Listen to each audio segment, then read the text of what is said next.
बहुत पुराने वक्त की बात है, जब दुनिया में बादशाह और फकीर एक ही जमीन पर चला करते थे।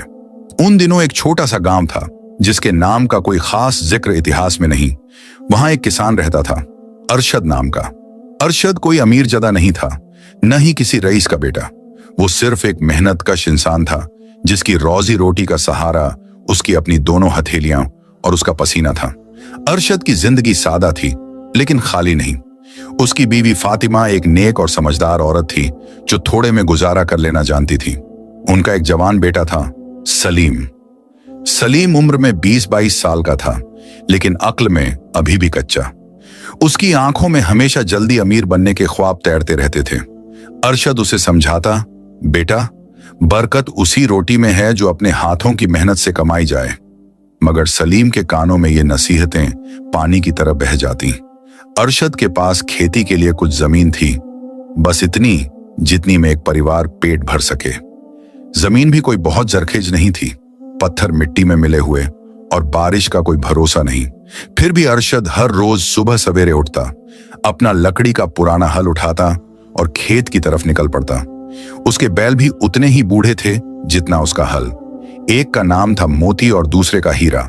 नामों में तो बड़ी शान थी, लेकिन हकीकत में दोनों सुस्त और कमजोर जानवर थे। खेत जोतना अरशद के लिए आसान काम नहीं था। जब वो हल चलाता तो उसकी हर सांस भारी हो जाती। पसीने की बूंदें उसकी पेशानी से टपक टपक कर मिट्टी में गिरती। उसकी कमर झुक जाती, हाथों में छाले पड़ जाते और शाम तक उसकी पीठ दर्द से टूटने लगती। मगर शिकायत उसकी जबान पर कभी नहीं आती थी। वो जानता था कि यही उसका नसीब है और इसी में उसका सुकून है। फातिमा घर पर उसका इंतजार करती रहती। दिन भर का थका हारा अरशद जब घर लौटता तो वो गर्म पानी से उसके हाथ पैर धोती, उसकी कमर में मालिश करती और फिर जो कुछ घर में बना होता, चाहे सूखी रोटी ही क्यों ना हो, प्यार से परोस देती। अरशद उसे देखता और मुस्कुरा देता। उसे लगता कि दुनिया की सारी दौलत भी इस सुकून के बराबर नहीं। सलीम अक्सर अपने बाप को खेत में मेहनत करते देखता और मन ही मन खींचता। उसे ये जिंदगी छोटी और बेकार लगती। वो सोचता, ये बुढ़ा दिन रात हाड़ तोड़ मेहनत करता है, फिर भी हमारे पास कुछ नहीं।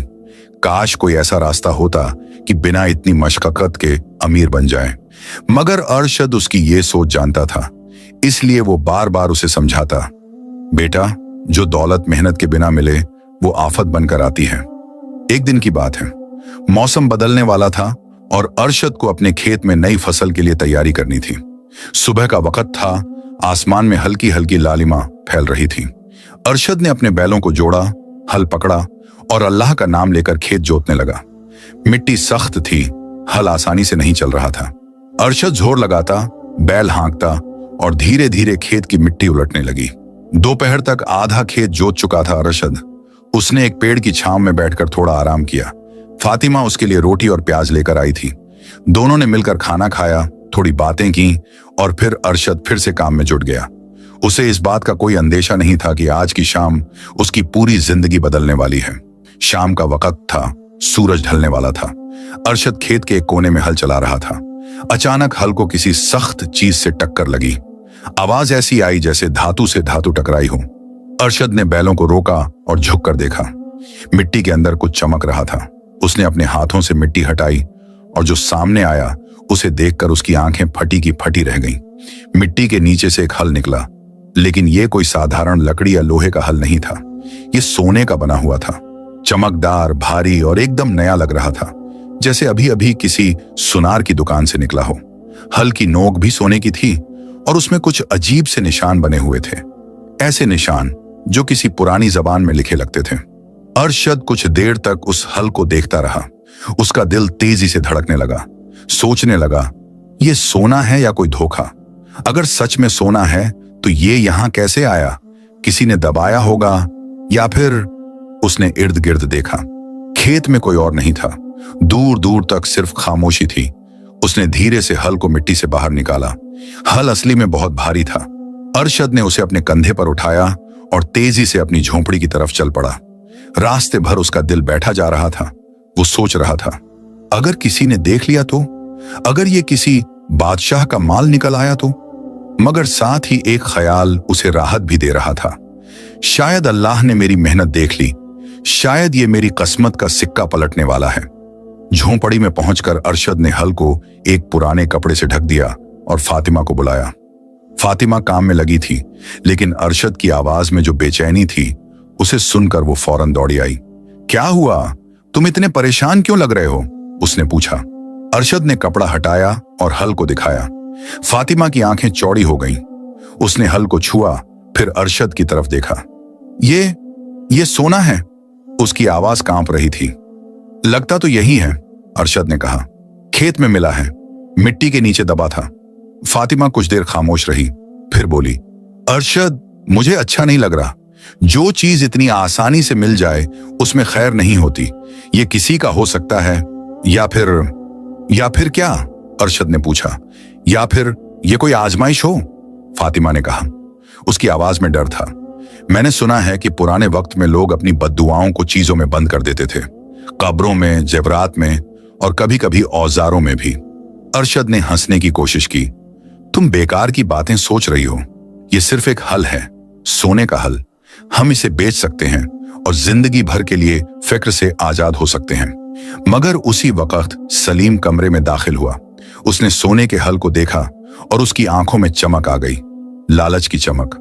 अब्बा, ये कहां से लाए? उसने उत्साह से पूछा। खेत से मिला, अरशद ने कहा। मिट्टी के नीचे दबा था। सलीम हल के पास आया और उसे गौर से देखने लगा। हल पर बने निशानों को उसने उंगली से छुआ। अचानक उसे महसूस हुआ जैसे हल में कोई अजीब सी गर्मी है, मगर उसने इस बात को नजरअंदाज कर दिया। उसके दिमाग में तो बस एक ही बात घूम रही थी, सोना, इतना सारा सोना, हम अमीर हो जाएंगे। अब्बा, कल इसे बाजार में ले चलते हैं, सलीम ने कहा। किसी सुनार को दिखाएंगे, पता तो चले कि इसकी कीमत क्या है। अरशद ने सोचा। उसे भी यही मुनासिब लगा। ठीक है, उसने कहा, लेकिन सुबह तक इसे किसी को दिखाना मत। खबर फैल गई तो मुसीबत हो जाएगी। रात को अरशद को नींद नहीं आई। वो बार बार उठता और हल को देखा था। फातिमा भी बेचैन थी। उसका दिल किसी अनजानी आफत का एहसास कर रहा था। आधी रात के वक्त उसने अरशद से कहा, मुझे सच में डर लग रहा है, इस हल में कुछ गलत है। अरशद ने उसका हाथ पकड़ा। डरो मत, कल हम इसे बेच देंगे और सब ठीक हो जाएगा। सोचो फातिमा, हमारे पास पहली बार इतना रुपया होगा कि हम एक पक्का घर बना सकें, सलीम की शादी कर सकें, तुम्हारा इलाज करवा सकें। फातिमा चुप रही। उसे पता था कि अरशद को समझाना मुश्किल है, मगर उसका दिल अब भी बेचैन था। सुबह हुई तो अरशद और सलीम तैयार हो गए।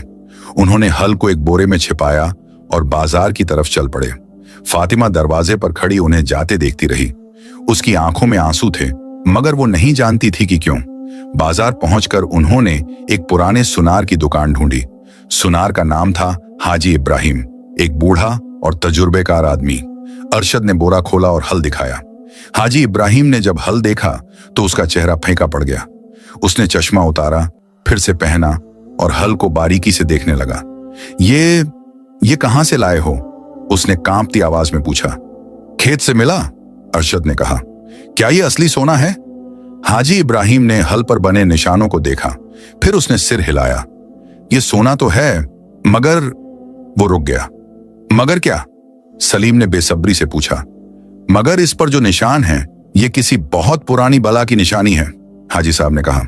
मैंने अपनी जिंदगी में ऐसे निशान सिर्फ एक बार देखे थे, एक बादशाह के ताज पर जिसे बद्दुआ लगी थी। मेरी सलाह है कि तुम इसे वापस जहां से लाए हो वहीं दफन कर दो। अरशद और सलीम एक दूसरे की तरफ देखने लगे।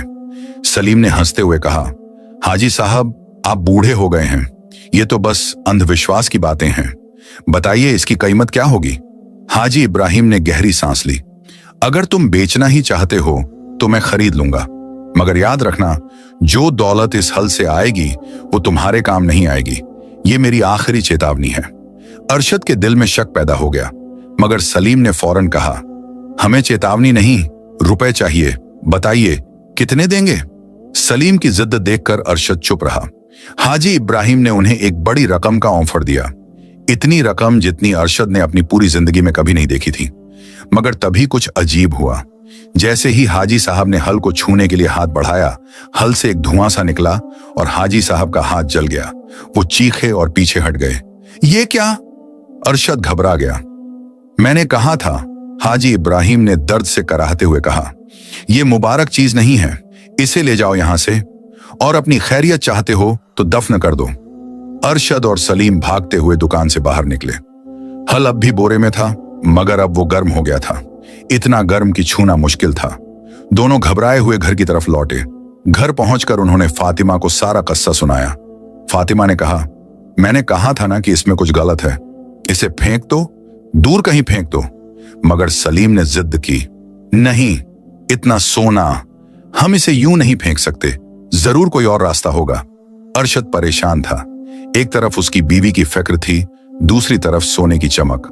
वो रात भर सोच में डूबा रहा कि आगे क्या करना चाहिए, और इसी उधेड़बुन में उसे नहीं पता था कि असली मुसीबत अभी शुरू ही हुई है। रात का आखिरी पहर था। अरशद अपनी चारपाई पर करवटें बदल रहा था। नींद उससे कोसों दूर थी। बार बार उसके जहन में वो मंजर आ रहा था, हाजी इब्राहिम का जला हुआ हाथ, धुएं की वो अजीब लकीर और हल की वो डरावनी गर्मी। फातिमा भी जाग रही थी। वो अरशद की परेशानी महसूस कर रही थी, मगर कुछ कह नहीं पा रही थी। सुबह की अजान हुई। अरशद उठा, वुजू किया और नमाज पढ़ने बैठ गया। नमाज के बाद उसने लंबी दुआ मांगी, अल्लाह से हिदायत मांगी कि सही रास्ता क्या है। जब वो उठा तो उसका दिल कुछ हल्का था। उसने फैसला कर लिया था, हल को वापस उसी जगह दफन कर देगा जहां से मिला था। मगर जब वो उस कमरे में गया जहां हल रखा था, तो देखा कि सलीम वहां पहले से मौजूद है। सलीम हल को देख रहा था और उसकी आंखों में एक अजीब सी चमक थी, ऐसी चमक जो लालच और जुनून के मिलने से पैदा होती है। सलीम, तू यहां क्या कर रहा है? अरशद ने पूछा। सलीम ने पलटकर देखा। अब्बा, मैं सोच रहा था हम इस हल को बेचने की बजाय इस्तेमाल क्यों नहीं करते। इस्तेमाल? अरशद चौंक गया। तूने देखा नहीं कल क्या हुआ? हाजी साहब का हाथ जल गया था। वो बूढ़े थे, कमजोर थे। सलीम ने दलील दी। हम जवान हैं, मजबूत हैं। और सोचिए अब्बा, अगर ये सचमुच कोई जादुई हल है तो इससे खेत जोतने में क्या नुकसान है? हमारी मेहनत बच जाएगी, फसल जल्दी तैयार हो जाएगी। अरशद ने सिर हिलाया। नहीं बेटा, यह खतरनाक है। फातिमा ठीक कह रही थी, इसमें कोई बला है। मैं इसे वापस दफन करने जा रहा हूं। मगर सलीम ने अरशद का हाथ पकड़ लिया। बस एक बार अब्बा, बस एक बार इस्तेमाल करके देख लेते हैं। अगर कुछ गलत हुआ तो हम फौरन रोक देंगे। अरशद की समझ में नहीं आ रहा था कि क्या करे। एक तरफ उसका बाप होने का फर्ज था, जो उसे अपने बेटे की ख्वाहिश पूरी करने को कह रहा था। दूसरी तरफ उसका दिल उसे रोक रहा था। आखिरकार उसने सोचा, चलो एक बार देख लेते हैं। शायद हाजी साहब गलत हों, शायद ये वाकई कोई खास हल हो जो काम को आसान बना दे। ठीक है, अरशद ने कहा, मगर सिर्फ एक बार, और अगर जरा सा भी कुछ अजीब लगा तो हम फौरन रुक जाएंगे। सलीम की खुशी का ठिकाना न रहा। उसने झट से हल को उठाया। अजीब बात यह थी कि हल अब गर्म नहीं था, बिल्कुल ठंडा और साधारण सा लग रहा था, जैसे कल की वो घटना कभी हुई ही ना हो। दोनों बाप बेटे खेत की तरफ चल पड़े। फातिमा ने दरवाजे से उन्हें जाते देखा। उसका दिल बैठा जा रहा था। उसने अरशद को रोकना चाहा, मगर अरशद ने कहा, फिक्र मत कर, बस एक बार देख रहे हैं, कुछ नहीं होगा। खेत में पहुंचकर अरशद ने अपने बैलों को बुलाया। मोती और हीरा आलस से चले आए। जब उन्होंने सोने के हल को देखा तो दोनों बैल अचानक बेचैन हो गए। मोती ने जोर से रंभाया और पीछे हटने की कोशिश की। हीरा कांपने लगा। देखो अब्बा, जानवर भी डर रहे हैं, अरशद ने कहा। यह अच्छा इशारा नहीं है। मगर सलीम ने बैलों को डांटा और जबरदस्ती हल में जोत दिया। बैल घबराए हुए थे, मगर मजबूर थे। अरशद ने हल पकड़ा। जैसे ही उसके हाथ हल के हत्थे पर पड़े, एक अजीब सी ठंडक उसकी रगों में दौड़ गई। हल बिल्कुल हल्का लग रहा था, जैसे हवा से बना हो। चल मोती, चल हीरा, अरशद ने बैलों को हाँका। बैल आगे बढ़े और हल जमीन में उतरा। और तभी कुछ अजीब हुआ। हल ने खुद ब खुद जमीन को चीरना शुरू कर दिया। बैलों को ज्यादा मेहनत नहीं करनी पड़ रही थी। हल मक्खन की तरह मिट्टी को काट रहा था। अरशद को सिर्फ हल को संभालना भर था, धकेलने की जरूरत ही नहीं थी। मिट्टी ऐसे पलट रही थी जैसे किसी ने जादू कर दिया हो। सलीम खुशी से उछल पड़ा। देखा अब्बा, देखा, ये तो कमाल की चीज है। इससे तो खेत जोतना बच्चों का खेल हो गया। अरशद भी हैरान था। जो काम उसे पूरे दिन में होता था, वो आधे घंटे में हो गया। उसकी कमर में दर्द नहीं था, हाथों में छाले नहीं थे, पसीना तक नहीं आया था, मगर कहीं ना कहीं उसका दिल अभी भी बेचैन था। अब्बा, बाकी खेत भी जोत लेते हैं, सलीम ने कहा। नहीं बेटा, अरशद ने हल रोक दिया, बस इतना काफी है। अब हम देखेंगे कि इस हिस्से में जो फसल उगेगी वो कैसी होगी। सलीम मायूस हुआ, मगर अरशद ने अपनी बात नहीं बदली। उन्होंने हल को वापस घर ले जाकर रख दिया और बाकी का खेत पुराने लकड़ी के हल से जोता। कुछ दिन गुजरे। अरशद ने दोनों हिस्सों में बीज बोए, एक हिस्से में जो सोने के हल से जोता गया था और दूसरे में जो पुराने हल से। फिर उसने इंतजार करना शुरू किया। पहले हफ्ते में कुछ खास फर्क नजर नहीं आया। दोनों हिस्सों में बीज अंकुरित हो रहे थे, मगर दूसरे हफ्ते में अंतर दिखने लगा। जिस हिस्से में सोने के हल का इस्तेमाल हुआ था, वहां पौधे बहुत तेजी से बढ़ रहे थे। उनकी पत्तियां ज्यादा हरी थीं, तना ज्यादा मोटा था, जबकि दूसरे हिस्से के पौधे साधारण रफ्तार से बढ़ रहे थे। सलीम रोज खेत में जाता और खुशी से नाचने लगता। अब्बा, देखो कैसे पौधे उगे हैं, इस बार की फसल तो कमाल की होगी। अरशद भी देख रहा था, मगर उसके दिल में शक की एक लकीर थी। वो सोचता, इतनी जल्दी, इतनी तेजी से, क्या यह कुदरती है? तीसरे हफ्ते तक तो सोने के हल वाले हिस्से के पौधे इतने बड़े हो गए थे कि लगता था जैसे महीनों पुराने हों। उन पर फल और फूल आने लगे, जबकि दूसरे हिस्से के पौधे अभी भी छोटे थे। गांव के दूसरे किसान भी अरशद के खेत को देखकर हैरान थे। एक बूढ़ा किसान रहीम चाचा ने अरशद से पूछा, भाई अरशद, तूने ऐसा क्या किया कि तेरे खेत के पौधे इतनी तेजी से बढ़ रहे हैं? कोई नया खाद डाला है क्या?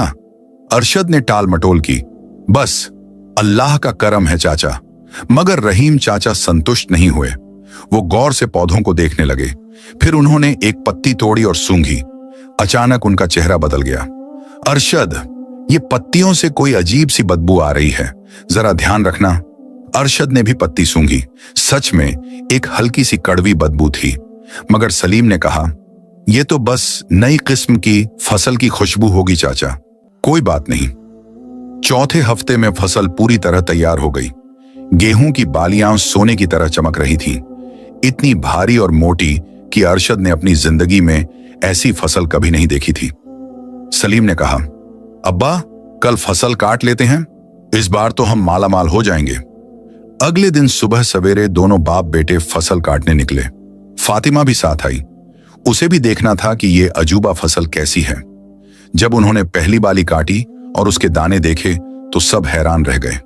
दाने बहुत बड़े थे, चमकदार थे और देखने में बिल्कुल परफेक्ट लग रहे थे। सलीम ने एक दाना उठाया और अपने मुंह में डालने जा रहा था कि फातिमा ने उसका हाथ रोक दिया।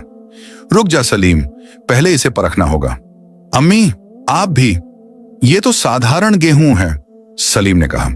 मगर फातिमा ने जिद की, पहले इसे चक्की में पिसवाएंगे, आटा बनाएंगे, फिर रोटी पकाकर देखेंगे। वो पूरा दिन फसल काटते रहे। शाम तक जितनी फसल इकट्ठी हुई वो अरशद की उम्मीद से दोगुनी थी। उन्होंने दानों को साफ किया और घर ले आए। अगले दिन फातिमा ने कुछ गेहूं चक्की में पिसवाए। आटा भी बहुत बढ़िया निकला, सफेद, मुलायम और महकदार। फातिमा ने उस आटे से रोटियां बनाई। रोटियां फूली हुई और सुनहरी निकली। शाम को खाने का वक्त हुआ। सलीम ने झट से एक रोटी उठाई और खाने लगा। वाह अम्मी, कितनी लजीज रोटी है, वो बोला। अरशद ने भी रोटी खाई। सच में स्वाद कमाल का था।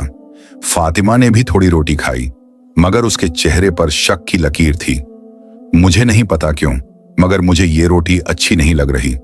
तुम ज्यादा सोचती हो, अरशद ने कहा। रोटी तो बहुत अच्छी है।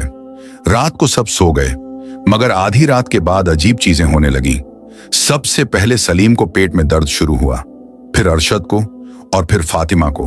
तीनों की तबीयत एकदम खराब हो गई। उल्टियां होने लगीं, सिर चकराने लगा। फातिमा सबसे ज्यादा बीमार पड़ी। उसका बुखार बहुत तेज हो गया। अरशद ने फौरन एक हकीम को बुलाया। हकीम साहब ने तीनों को देखा, नब्ज टटोली और फिर पूछा, तुमने खाने में कुछ अलग तो नहीं खाया? अरशद ने सोचा, फिर बोला, बस नई फसल की रोटी खाई थी। वो फसल कैसे उगाई? हकीम साहब ने पूछा। अरशद चुप रहा। क्या बताता कि सोने के हल से? हकीम साहब ने दवाइयां दी। कुछ दिनों में सलीम और अरशद ठीक हो गए, मगर फातिमा की हालत बिगड़ती गई। उसका बुखार कम नहीं हो रहा था, कमजोरी बढ़ती जा रही थी। एक हफ्ते में वो इतनी कमजोर हो गई कि चारपाई से उठ भी नहीं पाती थी। अरशद बेहद परेशान हो गया। वो दिन रात फातिमा की सेवा करता। हकीम साहब रोज आते, मगर कोई फायदा नहीं हो रहा था। एक दिन हकीम साहब ने अरशद से कहा, भाई मैं हार मान रहा हूं, तुम्हारी बीवी की बीमारी कोई साधारण बीमारी नहीं है। लगता है जैसे किसी जहर का असर है, मगर मुझे समझ नहीं आ रहा कि जहर कहां से आया। उसी रात अरशद ने फैसला किया कि वो बाकी बची फसल को फेंक देगा। सुबह उसने सलीम से कहा, चल सारा गेहूं जला देते हैं। क्या? सलीम चौंक गया। इतनी बढ़िया फसल? आप होश में हैं अब्बा? ये फसल लानत है, अरशद चीखा। इसी की वजह से तेरी अम्मी मर रही है। हाजी साहब ठीक कहते थे, ये हल किसी बला का है। सलीम की समझ में आ गया, मगर फिर भी उसे यकीन नहीं हो रहा था। लेकिन अब्बा, शायद बस इत्तेफाक हो। इत्तेफाक? अरशद ने उसका गला पकड़ लिया। तेरी अम्मी मर रही है और तू इत्तेफाक की बात कर रहा है? दोनों ने मिलकर सारे गेहूं को बाहर निकाला और आग लगा दी। जब गेहूं जलने लगा तो एक काली बदबूदार धुआं निकला, ऐसा धुआं जो नाक में जाते ही खांसी लाने लगता था। आग में से अजीब सी आवाजें आने लगीं, जैसे कोई चीख रहा हो, कराह रहा हो। अरशद और सलीम दोनों डर गए। वो पीछे हट गए और दूर से देखते रहे जब तक सारा गेहूं जलकर राख नहीं हो गया। उसी रात एक अजीब घटना हुई। फातिमा को सपने में एक फकीर नजर आया, सफेद कपड़ों में, लंबी दाढ़ी वाला। फकीर ने कहा, बेटी, तुम्हारे घर में जो हल है वो किसी बादशाह की बद्दुआ है। उस बादशाह ने अपनी जवानी में मेहनत से इनकार किया था। वो चाहता था कि बिना पसीना बहाए सब कुछ मिल जाए। एक जादूगर ने उसे ये हल दिया, मगर जो फसल इस हल से उगे वो जहर बन जाती है। बादशाह ने ये हल इस्तेमाल किया, अपनी प्रजा को जहरीला अनाज खिलाया और पूरा राज्य बर्बाद हो गया। मरते वक्त उस बादशाह की रूह इस हल में कैद हो गई। अब ये हल जिसके हाथ भी लगता है उसकी जिंदगी बर्बाद कर देता है। फातिमा की नींद खुल गई। वो कांप रही थी। उसने अरशद को जगाया और सपना सुनाया। अरशद का खून सूख गया। तो ये सच है? ये हल बद्दुआ है, फातिमा ने कहा। तुम्हें इसे तोड़ देना होगा, नहीं तो हमारा पूरा परिवार बर्बाद हो जाएगा। अगले दिन सुबह अरशद उस कमरे में गया जहां हल रखा था, मगर हल वहां नहीं था। सलीम, अरशद ने आवाज लगाई, हल कहां है? सलीम अपने कमरे से बाहर आया। उसके चेहरे पर एक अजीब सा भाव था, शर्म और जिद का मिला जुला भाव। अब्बा, मैं हल ले गया हूं। कहां ले गया? अरशद की आवाज कांप गई। अपने दोस्त फरहान के खेत में, सलीम ने कहा। उसने कहा था कि वो भी इस हल से अपना खेत जोतना चाहता है। मैंने सोचा, अगर हम खुद इस्तेमाल नहीं कर सकते तो कम से कम उसे किराया तो वसूल कर सकते हैं। अरशद को लगा जैसे जमीन उसके पैरों तले से खिसक गई। उसने सलीम के 2 थप्पड़ लगाए। तूने क्या कर दिया नालायका? तूने अपने दोस्त को मौत के मुंह में धकेल दिया। सलीम रोने लगा। मुझे नहीं पता था अब्बा, मुझे यकीन नहीं था कि। अरशद दौड़कर फरहान के खेत की तरफ गया, मगर जब वहां पहुंचा तो जो मंजर देखा उससे उसकी रूह कांप गई। फरहान के खेत में पहुंचकर अरशद ने जो मंजर देखा वो उसकी समझ से परे था। पूरा खेत एकदम काला पड़ गया था। जहां कल तक हरी भरी फसल लहलहा रही थी, वहां अब सिर्फ सूखी काली मुरझाई हुई बेलें पड़ी थीं। ऐसा लग रहा था जैसे किसी ने पूरे खेत पर आग बरसा दी हो। मिट्टी भी अजीब हो गई थी, सख्त, फटी हुई, और उससे एक कड़वी बदबू उठ रही थी। खेत के बीचों बीच फरहान खड़ा था। उसके हाथ में वो सोने का हल था, मगर फरहान की हालत, अरशद ने ऐसी हालत कभी किसी की नहीं देखी थी। फरहान का पूरा चेहरा पीला पड़ गया था, आंखें धंसी हुई थीं, होंठ सूखे और फटे हुए थे। वो हल पकड़े खड़ा था, मगर उसका जिस्म कांप रहा था। ऐसे कांप रहा था जैसे किसी को बुखार की सख्त ठंड लग गई हो। फरहान, अरशद चीखा और दौड़कर उसके पास गया। फरहान ने अपनी गर्दन घुमाकर अरशद की तरफ देखा। उसकी आंखों में दर्द था, मायूसी थी और एक अजीब सा खौफ था। उसकी आवाज लड़खड़ा रही थी।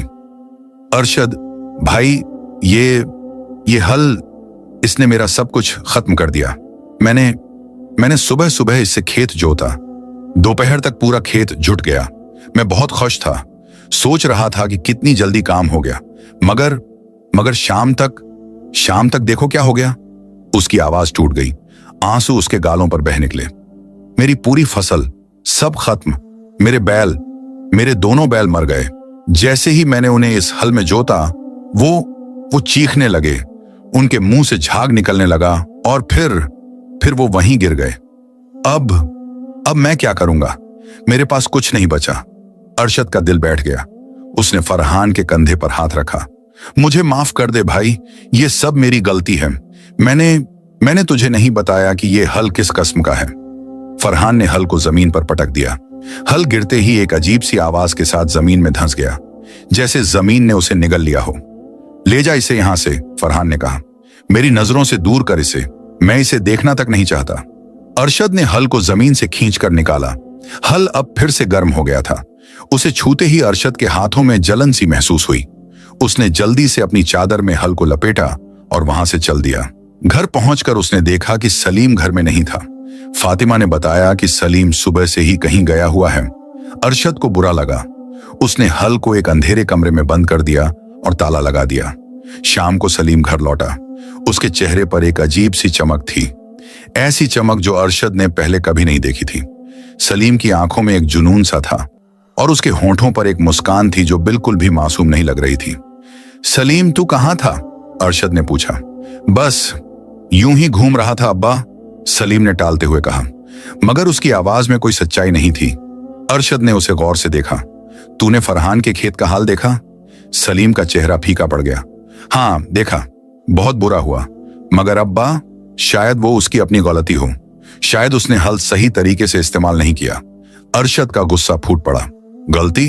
तू अब भी समझा नहीं? ये हल शैतान का औजार है, इससे जो भी छुए बर्बाद हो जाता है। मगर हमें तो कुछ नहीं हुआ ना, सलीम ने दलील दी। मेरा मतलब, हाँ अम्मी बीमार हुई मगर वो अब ठीक हो रही हैं, फातिमा ने कमजोर आवाज में कहा। सलीम बेटा, मैं ठीक नहीं हो रही, मैं रोज बरोज कमजोर होती जा रही हूं। हकीम साहब कह रहे हैं कि मेरे जिस्म में कोई ऐसा जर है जो निकल नहीं रहा। सलीम चुप हो गया। उसे अपनी अम्मी की हालत देखकर तकलीफ हुई, मगर साथ ही उसके दिमाग में कुछ और चल रहा था। वो रात भर सोता रहा मगर उसकी नींद बेचैन थी।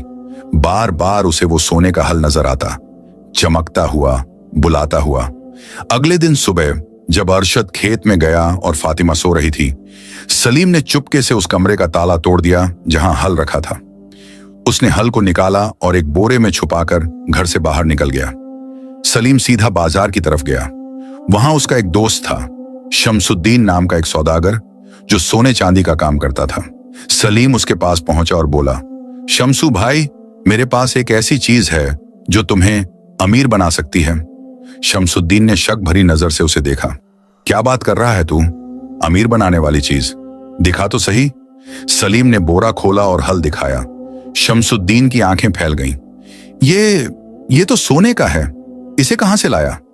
ये मेरे अब्बा को मिला था, सलीम ने कहा, मगर उन्हें इसकी कद्र नहीं, वो इसे बेचना चाहते हैं। मैंने सोचा पहले तुम्हें दिखा दूं। शमसुद्दीन ने हल को गौर से देखा। इसकी कीमत तो बहुत होगी, मगर इस पर यह निशान क्या है? कुछ नहीं, सलीम ने जल्दी से कहा, बस पुराने वक्त के, इससे कोई फर्क नहीं पड़ता। शमसुद्दीन सोच में पड़ गया। देख सलीम, मैं तुझे पूरे सोने के दाम तो नहीं दे सकता, मगर हाँ, अगर तू ये हल मुझे दे दे तो मैं तुझे इतने रुपए दूंगा कि तू और तेरा बाप दोनों आराम की जिंदगी जी सको। सलीम के दिमाग में शैतान ने कहा, यह मौका है, इसे हाथ से मत जाने दे। उसने कहा, कितने रुपए दोगे? शमसुद्दीन ने एक बड़ी रकम का नाम लिया, इतनी बड़ी रकम जितनी सलीम ने कभी सोची भी नहीं थी। सलीम का दिल तेजी से धड़कने लगा। उसने सोचा, इतने रुपयों से मैं अपना खुद का काम शुरू कर सकता हूं। अब्बा को भी पैसे दे दूंगा, अम्मी का इलाज करवा दूंगा, और फिर ठीक है, सलीम ने कहा, मैं ये हल तुम्हें दे देता हूं, मगर एक शर्त है, तुम ये किसी को नहीं बताओगे कि तुमने ये मुझसे लिया है। शमसुद्दीन मुस्कुराया, चिंता मत कर, यह हमारे बीच का राज रहेगा। सौदा पक्का हो गया। शमसुद्दीन ने सलीम को रुपए दिए और हल ले लिया। सलीम रुपए लेकर खुशी खुशी वहां से चला गया। रास्ते में उसके मन में ख्याल आया, अब्बा को क्या बताऊंगा, उन्हें कैसे पता चलेगा कि हल कहां गया? फिर उसने सोचा, कोई बात नहीं, मैं कह दूंगा कि कोई चोर हल चुरा ले गया और रुपयों से उन्हें खुश कर दूंगा। मगर सलीम ये नहीं जानता था कि उसने जो किया है उसका नतीजा कितना भयानक होने वाला है। दोपहर के वक्त अरशद खेत से घर लौटा। जब उसने देखा कि कमरे का ताला टूटा हुआ है और हल गायब है तो उसके होश उड़ गए। फातिमा, फातिमा, वो चीखा, हल चोरी हो गया। फातिमा ने कहा, शायद ये अच्छा ही हुआ, कम से कम वो लानत की चीज अब हमारे घर से दूर हो गई। मगर अरशद को कुछ और ही फिक्र थी। नहीं फातिमा, तुम नहीं समझ रही। जिस किसी ने भी ये हल चुराया है उसकी जिंदगी बर्बाद हो जाएगी। ये हमारी जिम्मेदारी थी कि हम इसे तोड़ दें या किसी तरह खत्म कर दें। अब पता नहीं किसके हाथ में चला गया। शाम को सलीम घर आया। उसके कपड़े नए थे और उसके हाथ में मिठाई का डब्बा था।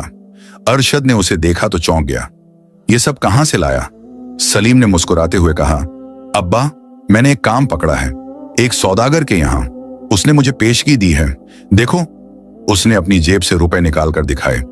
अरशद के मन में शक पैदा हुआ। कौन सा सौदागर, और इतने रुपए पेशगी में दे दिए? शमसुद्दीन, सलीम ने कहा। वो बहुत अच्छा आदमी है, उसे मुझ पर भरोसा हो गया। अरशद कुछ कहने जा रहा था कि तभी बाहर से शोर सुनाई दिया। कुछ लोग चीख रहे थे। अरशद बाहर गया तो देखा कि गांव के कई लोग भागे भागे आ रहे हैं। क्या हुआ? अरशद ने पूछा। एक आदमी ने हांफते हुए कहा, शमसुद्दीन, शमसुद्दीन की दुकान में आग लग गई, पूरी दुकान जल रही है। अरशद का दिल बैठ गया। उसने सलीम की तरफ देखा। सलीम का चेहरा पीला पड़ गया था। अब्बा, मैं तूने हल उसे बेच दिया? अरशद ने गरजते हुए पूछा। सलीम कुछ नहीं बोल पाया। उसकी खामोशी ही उसका जवाब थी। अरशद ने सलीम का गला पकड़ लिया। तूने क्या किया? तूने एक मासूम इंसान की जान खतरे में डाल दी। फिर दोनों भागकर शमसुद्दीन की दुकान की तरफ गए। वहां पहुंचकर जो मंजर देखा वो दिल दहलाने वाला था। पूरी दुकान आग की लपटों में थी। धुआं आसमान तक जा रहा था। लोग बाल्टियों में पानी भरकर आग बुझाने की कोशिश कर रहे थे, मगर आग इतनी तेज थी कि काबू में नहीं आ रही थी। शमसुद्दीन कहां है? किसी ने पूछा। अंदर, वो अंदर फंसा है, किसी ने चीखते हुए कहा। सलीम को लगा जैसे उसके दिल पर हथौड़े पड़ रहे हैं। नहीं नहीं, ये मेरी वजह से। मैंने अरशद भी सदमे में था, मगर तभी एक अजीब चीज हुई। आग की लपटों के बीच से सोने का हल बाहर आया, खुद ब खुद, जैसे किसी ने उसे धकेला हो। हल जमीन पर गिरा और लुढ़कता हुआ सलीम के पैरों के पास आकर रुक गया। लोग हैरान होकर देखने लगे। ये हल कहां से आया? सलीम ने कांपते हाथों से हल को उठाने की कोशिश की, मगर जैसे ही उसके हाथ हल पर पड़े, एक बिजली सी कौंधी। सलीम जोर से चीखा और पीछे गिर गया। अरशद ने देखा कि सलीम के हाथों पर जलने के निशान आ गए हैं। सलीम! वो चीखा और उसके पास गया, मगर तभी और भी अजीब चीज होने लगी। सलीम के पैर, उसके पैर सख्त होने लगे। ऐसे लग रहा था जैसे वो पत्थर में बदल रहे हों। सलीम घबराकर चीखने लगा, अब्बा, अब्बा बचाओ, मेरे पैर, मैं नहीं हिला पा रहा। लोग डर से पीछे हटने लगे। अरशद ने सलीम को पकड़ा, मगर सलीम का जिस्म अब पत्थर जैसा सख्त हो रहा था। पहले पैर, फिर टांगे, फिर पेट, फिर सीना। धीरे धीरे सलीम का पूरा जिस्म पत्थर में बदल रहा था। नहीं नहीं, ये नहीं हो सकता। अरशद रोने लगा। सलीम बेटा, मेरी बात सुन, सलीम। मगर सलीम कुछ नहीं बोल पा रहा था। उसकी आवाज भी अब पत्थर जैसी सख्त हो गई थी। आखिरी बार उसकी आंखों में अरशद को देखा। उन आंखों में माफी मांगने की गुजारिश थी और एक गहरा पछतावा। और फिर पूरा का पूरा सलीम पत्थर की मूरत बन गया। एक मूरत जो वहीं खड़ी थी, हाथ आगे बढ़ाए, मुंह खुला हुआ, आंखों में दर्द और पश्चाताप। अरशद जमीन पर गिर पड़ा। उसकी चीखें पूरे गांव में गूंज उठी। सलीम, मेरा बेटा, मेरा बेटा! लोग सन्नाटे में खड़े थे। किसी की समझ में नहीं आ रहा था कि क्या हुआ। किसी ने इतना अजीब मंजर कभी नहीं देखा था। और उधर दुकान में आग अचानक बुझ गई, जैसे किसी ने जादू कर दिया हो।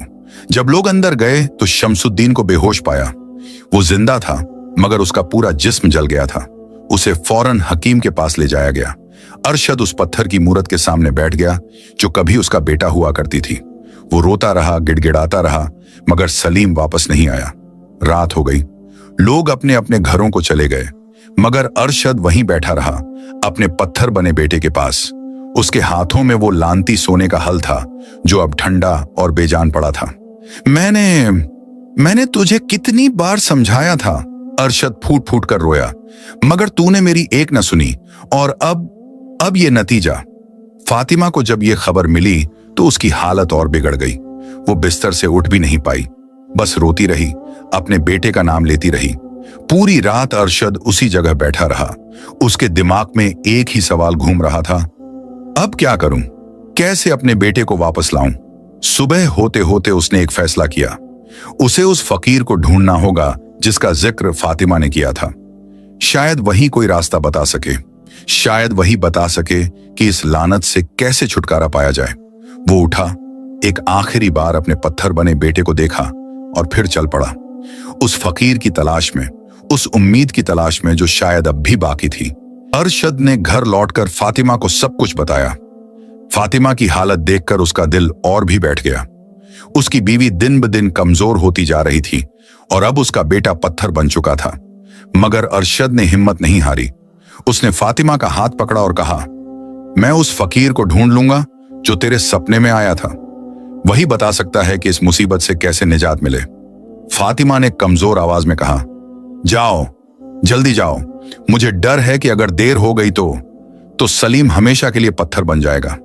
अरशद ने कुछ खाना पानी का सामान एक पोटली में बांधा, अपनी लाठी उठाई और चल पड़ा। जाने से पहले उसने एक बार फिर उस जगह पर जाकर देखा जहां सलीम पत्थर बनकर खड़ा था। उसने पत्थर बने बेटे के माथे को छुआ। पत्थर बर्फ की तरह ठंडा था। मैं तुझे वापस लाऊंगा बेटा, उसने फुसफुसाते हुए कहा, चाहे जो भी कीमत चुकानी पड़े। अरशद को यह नहीं पता था कि फकीर कहां मिलेगा, मगर फातिमा ने बताया था कि सपने में फकीर ने कहा था, मैं उस पहाड़ी पर रहता हूं जहां से 3 नदियां निकलती हैं। अरशद को याद आया कि गांव से 3 दिन की दूरी पर एक ऐसी पहाड़ी थी। वहां एक पुरानी मजार थी और लोग कहते थे कि वहां कोई बुजुर्ग रहता है। अरशद ने सफर शुरू किया। रास्ता आसान नहीं था। पहले दिन वो घने जंगलों से गुजरा। पेड़ इतने घने थे कि सूरज की रोशनी जमीन तक नहीं पहुंच पाती थी। रात को उसे एक पेड़ के नीचे सोना पड़ा। भेड़ियों की आवाजें आ रही थीं, मगर अरशद डरा नहीं। उसके दिल में बस एक ही बात थी, अपने बेटे को बचाना। दूसरे दिन उसे एक नदी पार करनी पड़ी। पानी बहुत तेज बह रहा था। अरशद तैरना जानता था, मगर धारा इतनी तेज थी कि वो बह जाता अगर एक बूढ़े मल्लाह ने उसे नहीं बचाया होता। मल्लाह ने पूछा, कहां जा रहे हो इतनी जल्दी में? अरशद ने अपनी कहानी सुनाई। मल्लाह ने सिर हिलाया। सोने के हल की बात मैंने भी सुनी है। यह बहुत पुराना किस्सा है। मेरे दादा कहते थे कि सैकड़ों साल पहले एक बादशाह था जिसने इस हल का इस्तेमाल किया था।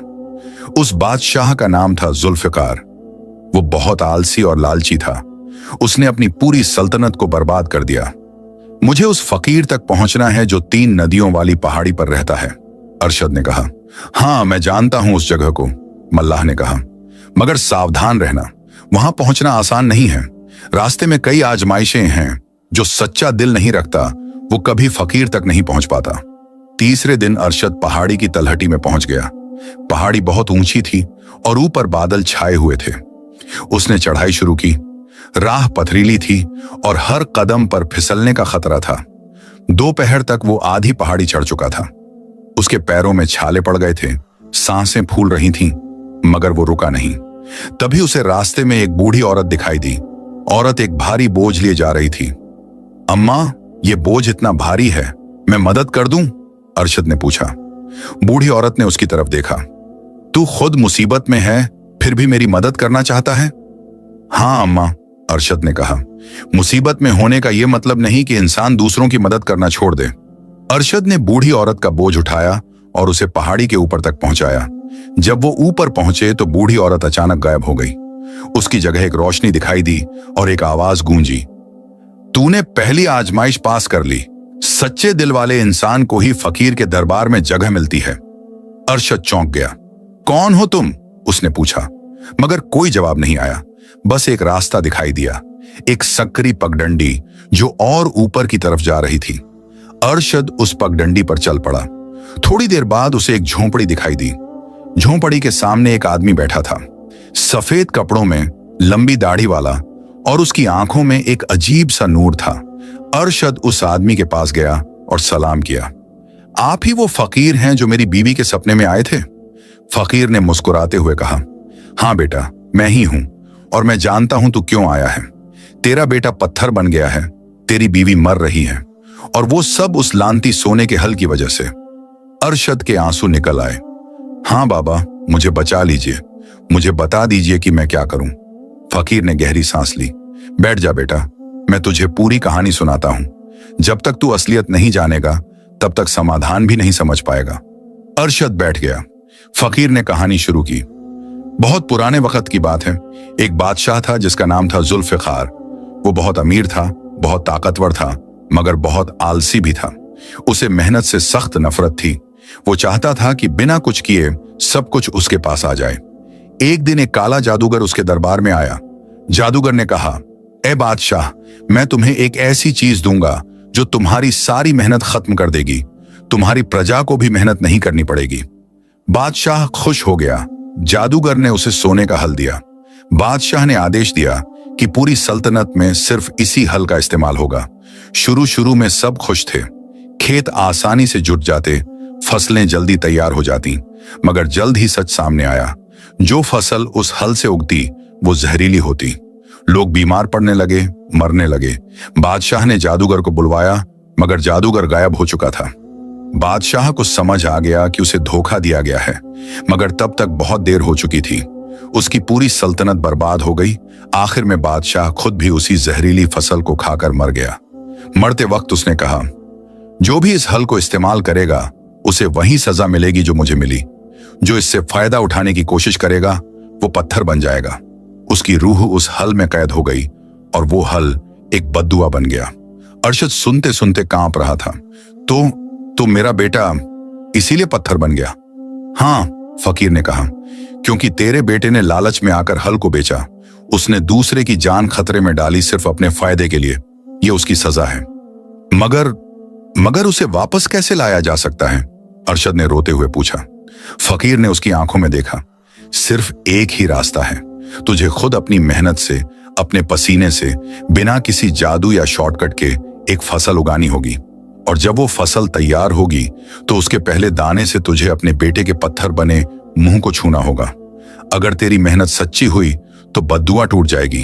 और हां, तुझे वो सोने का हल भी तोड़ना होगा। जब तक वो हल बाकी है तब तक बद्दुआ का असर रहेगा।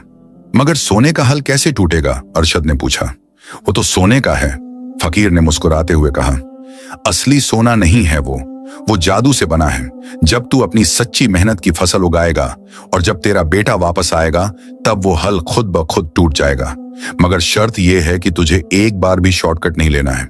हर काम अपने हाथों से करना है। किसी की मदद नहीं लेनी, किसी औजार का सहारा नहीं लेना जो काम को आसान बनाए। तुझे वो सब कुछ करना है जो एक किसान को करना चाहिए। अपने हाथों से जमीन खोदना, बीज बोना, पानी देना, निराई गुड़ाई करना और फिर फसल काटना। और सबसे बड़ी बात, तुझे अपनी बीवी की भी सेवा करनी होगी, क्योंकि वो जो जहर उसके जिस्म में है वो तभी निकलेगा जब तू अपनी सच्ची मेहनत और मोहब्बत से उसकी देखभाल करेगा। अरशद ने सिर झुकाया। मैं करूंगा बाबा, चाहे जो भी हो मैं सब कुछ करूंगा। फकीर ने एक छोटी सी पोटली अरशद को दी। इसमें खास बीज हैं, इन्हें अपने खेत में बो देना। ये बीज सिर्फ सच्ची मेहनत पर उगते हैं। अगर जरा सी भी नापाकी या धोखा होगा तो ये बीज कभी नहीं उगेंगे। अरशद ने पोटली ले ली। आपका शुक्रिया बाबा, आपने मुझे रास्ता दिखा दिया। रास्ता तो मैंने दिखा दिया, फकीर ने कहा, मगर चलना तुझे ही होगा। और याद रख, ये सफर आसान नहीं होगा। तेरे सब्र की, तेरी मेहनत की और तेरी नीयत की बहुत बड़ी आजमाइश होगी। अरशद उठा और वापस अपने गांव की तरफ चल दिया। रास्ते भर वो सोचता रहा, मैं कर लूंगा। अपने बेटे को बचाने के लिए, अपनी बीवी को बचाने के लिए मैं कुछ भी कर सकता हूं। 3 दिन की यात्रा के बाद वो गांव पहुंचा। सबसे पहले वो उस जगह गया जहां सलीम पत्थर बनकर खड़ा था। पत्थर अब भी वहीं था, वैसा ही। अरशद ने उसे छुआ और फुसफुसाया, बस थोड़ा इंतजार कर बेटा, मैं तुझे वापस ले आऊंगा। फिर वो घर गया। फातिमा बहुत कमजोर हो चुकी थी। उसे देखकर अरशद का दिल रो पड़ा, मगर उसने हिम्मत की। उसने फातिमा को फकीर की बताई हुई बात सुनाई। फातिमा ने कमजोर आवाज में कहा, तो अब तुम्हें मेहनत करनी होगी, सच्ची मेहनत। हाँ, अरशद ने कहा, और मैं करूंगा, तुम बस ठीक हो जाओ। अगली सुबह से अरशद ने अपनी मेहनत शुरू की। उसने अपने पुराने लकड़ी के हल को निकाला, वो हल जो उसके बाप ने इस्तेमाल किया था, जो उसके दादा ने इस्तेमाल किया था। हल टूटा फूटा था, मगर अरशद ने उसे अपने हाथों से ठीक किया। फिर उसने अपने खेत में जाकर जमीन जोतना शुरू किया। उसके बैल मोती और हीरा भी बूढ़े थे, मगर वो साथ देने को तैयार थे। धीरे धीरे पूरे दिन की मेहनत के बाद उसने खेत का एक हिस्सा जोत लिया। उस रात उसकी कमर टूट गई, हाथों में छाले पड़ गए, पूरा जिस्म दर्द से कराह उठा, मगर उसने हार नहीं मानी। उसने सोचा, यही तो असली मेहनत है, यही तो वो रास्ता है जो फकीर ने बताया। और इसी तरह अरशद की असली आजमाइश शुरू हुई, एक ऐसी आजमाइश जो उसकी जिंदगी बदल देने वाली थी। अगले कई हफ्तों तक अरशद ने ऐसी मेहनत की जैसी उसने जिंदगी में कभी नहीं की थी। हर सुबह फजर की अजान से पहले वो उठ जाता, वुजू करता, नमाज पढ़ता और फिर सीधा खेत की तरफ निकल जाता। उसका पुराना लकड़ी का हल इतना भारी लगता कि हर कदम पर उसे लगता जैसे पहाड़ ढो रहा है। उसके बैल मोती और हीरा भी अपनी पूरी ताकत लगा देते, मगर काम बहुत धीमी रफ्तार से होता। पहले हफ्ते में अरशद ने सिर्फ आधा खेत जोत पाया। उसके हाथों की हथेलियां छालों से भर गईं। छाले फूटे, उनमें से खून निकला, मगर अरशद रुका नहीं। वो रात को घर आता, फातिमा के लिए खाना बनाता, क्योंकि फातिमा अब इतनी कमजोर हो चुकी थी कि वो उठ भी नहीं पाती थी। अरशद अपने हाथों से उसे खाना खिलाता, पानी पिलाता, उसके बदन पर ठंडे पानी की पट्टियां रखता ताकि बुखार कम हो। रात को जब वो सोने जाता तो उसका पूरा जिस्म दर्द से चीखता। कमर में ऐसा दर्द होता कि करवट तक नहीं बदल पाता था। हाथों की मांसपेशियां अकड़ जाती, पैरों में सूजन आ जाती, मगर सुबह होते ही वो फिर उठ खड़ा होता और काम पर लग जाता। गांव के लोग उसे देखकर हैरान होते। रहीम चाचा ने एक दिन कहा, अरशद बेटा, तू इतनी मेहनत क्यों कर रहा है? मैं तुझे अपना बैल दे देता हूं, काम जल्दी हो जाएगा। मगर अरशद ने मना कर दिया, नहीं चाचा, शुक्रिया, मगर ये काम मुझे अपने हाथों से ही करना है। लोगों को अजीब लगा, मगर किसी ने ज्यादा कुछ नहीं कहा। कुछ लोग सोचते कि अरशद का दिमाग खराब हो गया है। आखिर उसका बेटा पत्थर बन गया था, बीवी मर रही थी, इस सदमे में पागल होना स्वाभाविक था। दूसरे हफ्ते तक अरशद ने पूरा खेत जोत लिया। अब बीज बोने का वक्त था। उसने फकीर की दी हुई पोटली खोली। उसमें मुट्ठी भर सुनहरे रंग के बीज थे। बीज अजीब थे, उनमें से एक हल्की सी रोशनी निकल रही थी और वो छूने पर गर्म महसूस होते थे। अरशद ने बड़े प्यार और इज्जत से एक एक करके हर बीज को जमीन में बोया। हर बीज को बोते वक्त वो दुआ करता, या अल्लाह, तू जानता है मेरी नियत, तू जानता है कि मैं अपने बेटे को बचाना चाहता हूं, अपनी बीवी को बचाना चाहता हूं, मेरी मेहनत को कबूल फरमा। बीज बोने के बाद उसने जमीन को ढका और फिर अपनी बाल्टी से एक एक बीज पर पानी डाला। गांव में कुआं दूर था, तो हर बाल्टी भरने के लिए उसे आधा मील चलना पड़ता। दिन भर में वो 20 बार कुएं और खेत के बीच दौड़ता रहा। शाम तक उसके पैरों में छाले पड़ गए, कंधे दर्द से सुन्न हो गए। रात को जब वो घर आया तो फातिमा ने उसकी हालत देखी। उसकी आंखों में आंसू आ गए। तुम इतनी तकलीफ उठा रहे हो मेरी वजह से, सलीम की वजह से। अरशद ने मुस्कुराते हुए कहा, यह तकलीफ नहीं है, यह मोहब्बत है, और मोहब्बत में कोई तकलीफ नहीं होती। उस रात फातिमा ने पहली बार कई दिनों में ठीक से खाना खाया। उसे लगा जैसे उसके जिस्म में थोड़ी ताकत आ रही है। तीसरा हफ्ता शुरू हुआ। अरशद रोज सुबह खेत जाता और देखता कि बीज उगे हैं या नहीं, मगर कई दिन बीत गए, कोई अंकुर नहीं फूटा। अरशद को फिक्र होने लगी, कहीं मैंने कोई गलती तो नहीं कर दी, कहीं मेरी मेहनत में कोई कमी तो नहीं रह गई। वो और मेहनत करने लगा। रोज सुबह शाम पानी देता, जमीन की देखभाल करता, दुआएं मांगता, और आखिरकार 10वें दिन पहला अंकुर फूटा। जब अरशद ने वो नन्हा सा हरा अंकुर देखा तो उसकी आंखों में खुशी के आंसू आ गए। उसने सजदे में सिर रख दिया और अल्लाह का शुक्र अदा किया। शुक्र है या रब, तूने मेरी मेहनत कबूल फरमाई। अगले कुछ दिनों में बाकी बीज भी अंकुरित हो गए, मगर ये पौधे साधारण पौधों की तरह नहीं थे। इनमें एक अजीब सी रोशनी थी, एक खास तरह की पाकीज़गी थी। जब अरशद इन पौधों के पास जाता तो उसे सुकून मिलता। मगर आजमाइश यहीं खत्म नहीं हुई। जैसे जैसे पौधे बढ़ने लगे वैसे वैसे मुश्किलें भी बढ़ने लगीं। एक रात तेज आंधी आई। आंधी इतनी जबरदस्त थी कि लगा पूरा खेत उजड़ जाएगा। अरशद रात भर खेत में खड़ा रहा, हर पौधे को सहारा देता रहा, उन्हें बचाता रहा। सुबह जब आंधी थमी तो अरशद बुखार में था, मगर उसके सारे पौधे सुरक्षित थे। फिर एक हफ्ते बाद टिड्डियों का हमला हुआ। टिड्डियों का झुंड इतना बड़ा था कि आसमान काला पड़ गया। अरशद ने रात दिन एक करके टिड्डियों को भगाया। उसने आग जलाई, धुआं किया, शोर मचाया। 3 दिन तक वो एक पल के लिए भी नहीं सोया। आखिरकार टिड्डियां चली गईं, मगर अरशद की हालत ऐसी हो गई कि वो चल भी नहीं पा रहा था। फातिमा ने जब उसे इस हालत में देखा तो कहा, बस करो, अब बस करो, इससे ज्यादा तुम अपने ऊपर जुल्म मत करो। मगर अरशद ने कहा, नहीं, अभी रुका तो सब बर्बाद हो जाएगा, मुझे आखिर तक जाना होगा। और वो लगा रहा। हफ्ते दर हफ्ते गुजरते गए। अरशद का जिस्म कमजोर होता गया, मगर उसका इरादा और मजबूत होता गया।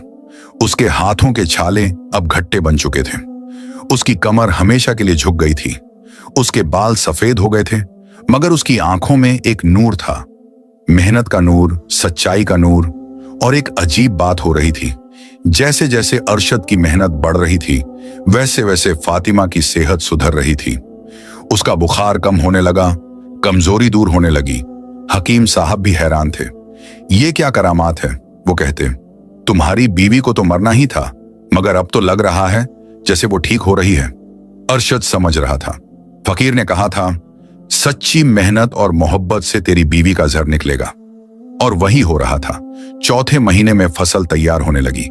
पौधों पर बालियां आईं, सुनहरी, भारी और इतनी खूबसूरत कि देखने वाला देखता ही रह जाए। मगर ये बालियां सोने के हल से उगी फसल से बिल्कुल अलग थीं। उनमें एक पाकीज़गी थी, एक नूर था। जो भी उन्हें देखता उसका दिल साफ हो जाता। गांव के लोग अरशद के खेत को देखने आते। क्या बात है अरशद, वो कहते, तेरी फसल तो कमाल की लग रही है, तूने क्या जादू किया?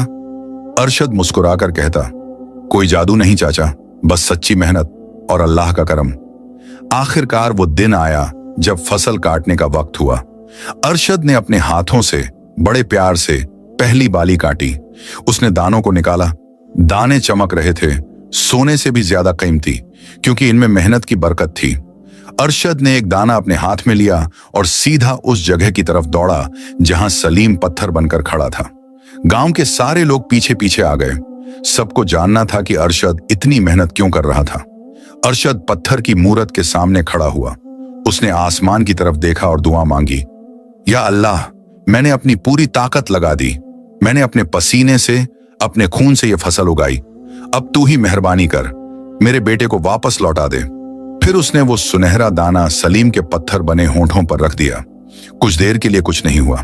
सन्नाटा छा गया। लोग सांस रोककर देख रहे थे। और फिर एक चमक, एक तेज रोशनी। पत्थर की मूरत कांपने लगी, दरारें पड़ने लगीं और धीरे धीरे पत्थर टूटने लगा। पहले पैर, फिर टांगे, फिर जिस्म, और आखिरकार सलीम वापस आ गया, जीता जागता, सांस लेता हुआ। सलीम की आंखें खुली। वो अपने बाप को देखकर जोर जोर से रोने लगा। अब्बा, अब्बा माफ कर दो, मैंने बहुत बड़ी गलती की। अरशद ने उसे गले लगा लिया। दोनों बाप बेटे फूट फूट कर रोने लगे। गांव के लोग भी रो रहे थे, खुशी के आंसू। तभी एक और अजीब चीज हुई। वो सोने का हल जो अरशद के घर में पड़ा था, अचानक छटकने की आवाज के साथ टूट गया। वो 2 टुकड़ों में बांट गया और उन टुकड़ों से एक काला धुआं निकला। वही धुआं जो बद्दुआ था। धुआं आसमान में उड़ा और गायब हो गया। उसी पल फातिमा, जो घर में लेटी थी, उठकर बैठ गई। उसके जिस्म में अचानक ताकत आ गई। उसका बुखार पूरी तरह उतर गया। वो दौड़ती हुई बाहर आई और अपने शौहर और बेटे को गले लगा लिया। ये हो कैसे गया? लोग हैरान थे। ये क्या करिश्मा है? अरशद ने सबको पूरी कहानी सुनाई। सोने के हल की, बद्दुआ की, फकीर की और सच्ची मेहनत की। लोग सुनते रहे, हैरान होते रहे। रहीम चाचा ने कहा, तो इसका मतलब सच्ची मेहनत में ही असली बरकत है। शॉर्टकट, जादू, धोखे, इन सब में सिर्फ तबाही है। बिल्कुल सही, अरशद ने कहा। मैंने अपनी जिंदगी में यह सब का सीखा है और अब मैं कभी भी किसी भी हालत में मेहनत से भागने की कोशिश नहीं करूंगा। सलीम ने अपने बाप के पैर पकड़ लिए। अब्बा, मुझसे बहुत बड़ी गलती हुई। मैं लालच में पड़ गया, धोखा दे दिया, दूसरों की जान को खतरे में डाल दिया। मगर पत्थर बनकर खड़े रहते हुए मुझे सब कुछ दिखाई देता था। मैं आपको मेहनत करते देखता रहा। मुझे अपनी गलती का एहसास हुआ। अब मैं भी आपकी तरह मेहनत करूंगा, ईमानदारी से जीऊंगा। अरशद ने उसे उठाया और सीने से लगा लिया। बेटा, गलतियां इंसान से होती हैं, मगर उन गलतियों से सीखना और सुधरना, यही असली इंसानियत है। उस दिन के बाद अरशद के परिवार की जिंदगी बदल गई। उन्होंने उस फसल को बेचा, सच्ची मेहनत की फसल को। उससे जो पैसे मिले उनसे अरशद ने एक पक्का मकान बनवाया, सलीम की शादी की और गांव में एक कुआं खुदवाया ताकि दूसरे किसानों को भी पानी के लिए दूर न जाना पड़े। सलीम अपने बाप के साथ खेतों में काम करने लगा। अब उसे मेहनत से कोई परहेज नहीं था। वो हर सुबह उठता, अपने बाप के साथ खेत जाता और दिन भर मेहनत करता। उसके हाथों में भी छाले पड़ते, मगर अब उसे उन छालों पर गर्व होता। ये छाले मेरी मेहनत के सबूत हैं, वो कहता। फातिमा पूरी तरह ठीक हो गई। वो फिर से घर का काम करने लगी, पड़ोसियों की मदद करने लगी। उसने गांव की औरतों को सिलाई कढ़ाई सिखाना शुरू किया ताकि वो भी अपनी मेहनत से कुछ कमा सकें। सोने के हल के दोनों टुकड़े अरशद ने एक संदूक में बंद करके रख दिए। ये याद दिलाने के लिए उसने कहा कि लालच किस तरह इंसान को तबाह कर सकता है। गांव में अरशद की कहानी मशहूर हो गई। दूर दूर से लोग आते और उससे मिलते। हमें भी बताओ, वो कहते, कि सच्ची मेहनत कैसे की जाती है। अरशद हर किसी को वही बात बताता, मेहनत में कोई शॉर्टकट नहीं होता। तुम्हें अपने हाथों से काम करना होगा, अपने पसीने से जमीन को सींचना होगा, और सबसे बड़ी बात, तुम्हारी नीयत साफ होनी चाहिए। अगर तुम सिर्फ अमीर बनने के लिए मेहनत करोगे तो वो मेहनत कभी फल नहीं देगी, मगर अगर तुम अपने परिवार के लिए, अपने गांव के लिए, अल्लाह की रजा के लिए मेहनत करोगे तो तुम्हारी मेहनत में बरकत होगी। साल बीत गए। अरशद का परिवार खुशहाल हो गया, मगर वो खुशहाली सोने के हल की नहीं थी, बल्कि सच्ची मेहनत की थी। सलीम की 2 बेटियां हुईं। अरशद अपनी पोतियों को वही कहानी सुनाता, सोने के हल की, बद्दुआ की और सच्ची मेहनत की। दादा जान, एक दिन छोटी पोती ने पूछा, अगर आपको फिर से वो सोने का हल मिल जाए तो क्या करेंगे? अरशद ने मुस्कुराते हुए कहा, मैं उसे वहीं छोड़ आऊंगा जहां मिला था, क्योंकि मुझे पता चल गया है कि असली सोना तो मेहनत में है, पसीने में है। जो चीज बिना मेहनत के मिले वो सोना नहीं, जहर है। और इस तरह अरशद की कहानी पीढ़ी दर पीढ़ी चलती रही। लोग आज भी कहते हैं, अगर जिंदगी में खुशहाली चाहिए तो अरशद की तरह मेहनत करो, शॉर्टकट से भागो, धोखे से दूर रहो और अपने हाथों से अपनी रोजी कमाओ। और वो सोने का हल, उसके टुकड़े आज भी उस संदूक में बंद हैं, एक सबक की तरह, एक याद दिलाने के लिए कि लालच और आलस्य इंसान को कहां ले जा सकते हैं। मगर सबसे बड़ा सबका यह था, मेहनत ही इज्जत है, सब्र ही कामयाबी है और सच्चाई ही असली दौलत है। शॉर्टकट और आसान रास्ते अक्सर मुसीबत लेकर आते हैं, सच्ची मेहनत में ही असली बरकत है। लालच इंसान को बर्बाद कर देता है, सब्र और मेहनत से हर मुश्किल का हल मिलता है। परिवार के लिए की गई मेहनत कभी बेकार नहीं जाती।